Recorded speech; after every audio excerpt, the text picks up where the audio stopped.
సాక్ష్యం చెప్పే అవకాశం నీకు వచ్చిందనుకో, నువ్వు యేసుక్రీస్తు ప్రభువు చేసిన కార్యాలను, నీ జీవితంలో చేసిన కార్యాలను నువ్వు చెప్పు. కానీ సాక్ష్యం అనే వంక పెట్టుకుని నువ్వు ఏ వ్యక్తులను కూడా నువ్వు బ్లేమ్ చేయొద్దు. సాక్ష్యం చెప్పడం వేరు, సాడీలు చెప్పడం వేరు. అపవాది ఒక స్మార్ట్ ప్లే, తెలివిగా చాలా మంది నాలుకలను, ఆలోచనలు వాడుకుంటాడు.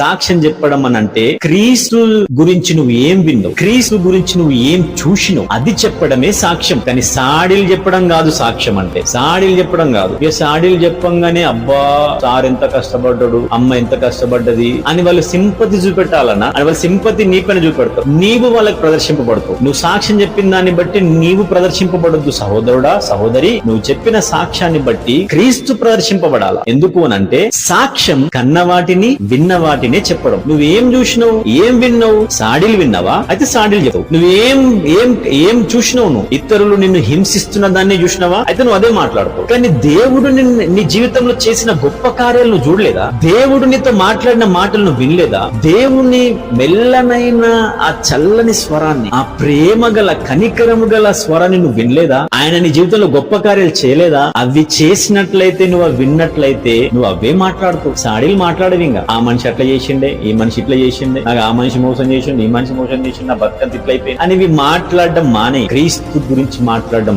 ఇదే సాక్ష్యం. క్రీస్తు చేసిన కార్యాలను మాట్లాడడమే సాక్ష్యం. కన్న వాటిని, విన్న వాటిని చెప్పకుండా ఎట్లా ఉండగలం సార్ అని పేతురు అంటున్నాడు, యోహాన్ అంటున్నాడు.